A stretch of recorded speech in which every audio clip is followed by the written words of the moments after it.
Welcome to this video lecture on the topic Stator Core Design, Length of Air Gap and Size of Rotor Slots from 3rd Unit Design of Induction Motors in the subject Design of Electrical Apparatus. So Stator Core Design includes area of stator slot, width of stator slot, depth of stator slot, width of stator teeth and depth of stator core. So these are the design parameters included in the design of stator core.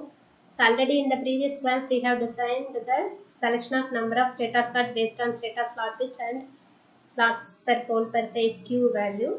So from that we will be finalizing the total number of stator slots, and then we will be calculating the common, we will be selecting the common value between the stator slots calculated based upon the stator slot pitch and the total number of slots per pole per phase. And then we will be calculating the slot loading, and whichever the value of stator slot satisfying the slot loading will be finalized at the total number of stator slots. Then stator core design includes stator area of cross section of the stator slot, and then that will be calculated based upon the previous stator slot value. Okay, so this ZS is total number of conductors per slot. Total number of conductors is 6 TS. TS is calculated from EMF equation. So total number of conductors per slot. So this ZSS is total number of conductors per slot. Slot we have finalized from the previous discussion. And then area of cross section also we have already calculated based upon the stator current and current density value. And so for different value you can choose for the stator conductor space factor 0.25 to 0.4 we are selecting space factor value, and then we are calculating the area of each slot we are calculating. So once if area is calculated for the slot, then we will be selecting the width of the tooth. So area of the slot, actually the slot pitch value already we have finalized from this discussion, that is the slot pitch value, and slot pitch value is known to us. So one slot pitch is one slot width and one tooth width. Slot pitch is equal to one slot width and one tooth width. So already the area of cross section of the slot is known. Depth of the slot we will be assuming. So depth of the slot is between 3 to 6 mm. So from this we can calculate the width of the slot. Width of the slot is known from this point because area is calculated. Depth of the slot we are assuming, so that width of the slot we can calculate.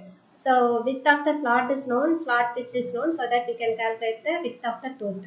Width of the tooth we will be finalizing whether the tooth flex density is not exceeded the maximum value. So maximum tooth flex density is 1.7 Webbers per meter square. The range is 1.3 to 1.7 Webbers per meter square. So at any cost the flex density of the tooth should not exceed this particular value. So tooth width can be more, but it should not be lesser. If it is lesser, the flex density will exceed this value.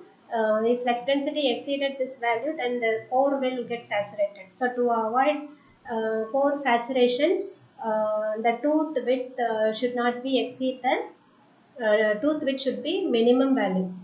It can be more, but the tooth should be allowed with the minimum width. Then only the flex density will not exceed this particular value of 1.7 Webbers per meter square. So from this constraint of minimum tooth area we are calculating, that is flex by flex density. Flex density is flex per area, so flex will get cancelled, so that we will be getting the area. So these two values of flex and flex density is known to us for minimum tooth area. So we are calculating the minimum teeth area per pole from this equation. Also the teeth area per pole is dimension from the dimensions of the tooth we are calculating, that is total number of stator slots per pole, that is SS already finalized per pole is given in the problem, and the dimension of each slot is that is area of each tooth is width of the tooth and the length of the tooth. Length of the tooth is net length of iron. So this Li will be calculated from main dimension L of the machine. and including the insulation thickness will not be considered in net length of the iron. So that procedure already we have discussed in the first unit itself. So that the teeth area we are calculating by knowing the dimensions of the slot and tooth. So tooth width already we have calculated, and the LI is known to us, number of slots per pole is known to us. So that tooth area we are calculating. So this is that we are equating to the minimum tooth area per pole to get the minimum tooth width. So that this width of the stator tooth is 5m by 1.7 SS by P into Li. So all the parameters are known. We are calculating the minimum width of the tooth. So only if the width of the tooth is within this with this minimum value, the flex density 1.7 Webers per meter square will not exceed. So this is about the stator core design. In it we have calculated the width of the slot and width of the tooth. And then depth of the core we have to calculate. Depth of the core can be calculated again from the flex and flex density value. The core flex density should be within this range of 1.2 to 1.5 Webers per meter square. So flex density of the core is known. Flex of the core is flex per pole by 2. Through the core, half of the main flex per pole will be flowing through the core. Half length only will be considered. So that the flex in the core is 5m by 2. Flex density is between 1.2 to 1.5 Webers per meter square. So from this we are calculating the area of the stator core. So area of the core dimensionally includes one side dimension is depth of the core and another dimension is axial length of the core. Axial length of the core neglecting the insulation thickness is Li. So Li into DCS. DCS is depth of the core, okay? And this is the area of the stator core actually. So this is also equal to area of the stator core, which we have calculated by using flex and flex density. So that two are equated to get the depth of the core. So once if depth of the core is calculated, then outer diameter of the stator core can also be calculated, because this D main dimension is the inner diameter of the stator core. This can also be represented as stator bore diameter. Stator bore diameter or stator inner diameter is main dimension D. Already depth of the stator core is assumed between 3 to 6 mm, and so these three values are known. DCS and DSS is known to us, so that this outer diameter of the stator core can also be calculated. So we have completed the design of stator core. Actually in the previous lecture we have completed the design of stator winding, and today's discussion we have completed the stator core design, that include total number of stator slots, stator slot dimension, and stator tooth dimension, and stator core dimension. In the stator slot dimension, stator slot width, and stator tooth dimension, stator tooth width, and core dimension, depth of the stator core, and again finally the outer diameter of the stator core. So next topic we are going to discuss is about the length of the air gap. The length of the air gap in a DC machine, the length of air gap in an induction motor depends upon the following 6 parameters: power factor, overload capacity, pulsation loss, unbalanced magnetic pull, cooling and noise. So in this, power factor is the first factor. So here the power factor will be more in a machine if lesser is the air gap length. Because if air gap length is more, the air gap reluctance will be more. If reluctance is more, then more magnetizing current will be drawn from the source to set up the required flux in the air gap.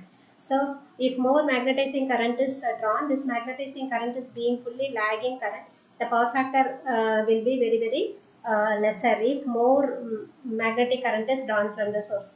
So magnetic current drawn from the source to be lesser, for that the reluctance in the air gap should be lesser. For the reluctance in the air gap to be lesser, the air gap length is to be lesser. So if the air gap length is lesser, the power factor in the induction motor will be better.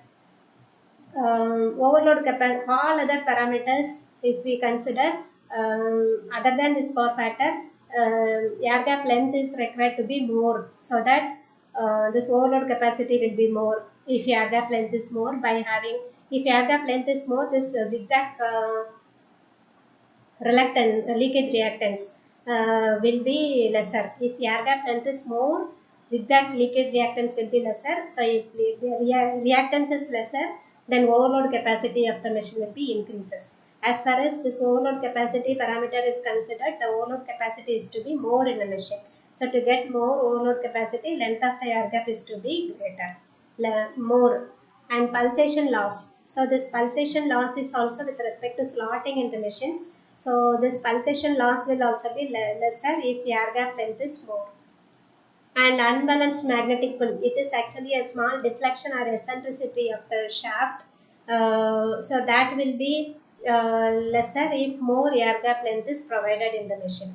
So this unbalanced magnetic pull also reduced if we have more air gap length. And next parameter is the cooling. So cooling will be better if more air gap length is there. So that sufficient cooling space will be provided to dissipate out the heat developed inside the machine. So cooling effect will also be better if you have more air gap length. And noise, so noise and vibration will also be lesser if more air gap reluctance is provided. So that this leakage, zigzag leakage flux will also be lesser if more air gap length is provided. So that the noise and vibration in the machine will be lesser. With respect to length of the air gap, so if length of the air gap is lesser, power factor will be better. But all other factors, that is overload capacity, pulsation loss, unbalanced magnetic pull, cooling and noise will be better in the machine if air gap length is more. So we have to make a justification between power factor and all other factors of the machine while choosing the length of the air gap in the machine. So empirical formula is given to calculate the air gap length. So that is based upon, in general, based upon the diameter of the machine, the air gap length values are given in this table. And another formula is to calculate the length of the air gap is for small induction motor. It is so this is the equation to calculate the air gap length.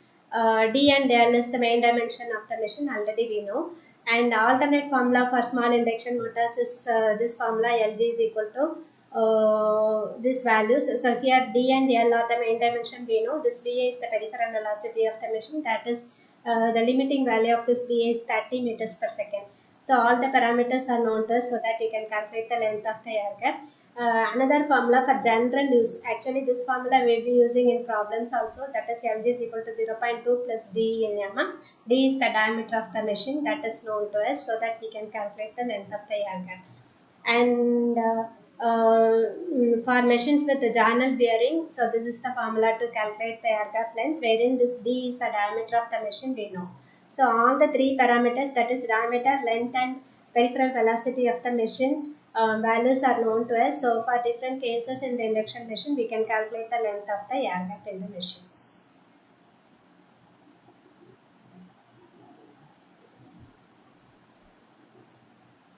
So next is the choice of rotor slots, and that we will discuss in detail in the next video lecture. So in today's video lecture, we have discussed about the stator core design, that is how to calculate the width of the stator slot, width of the stator tooth, by considering the values of flux density, and then depth of the core, again by considering the value of the core flux density we have calculated, and then we have discussed about how to choose the length of the air gap by considering different parameters of the induction motor values. Thank you.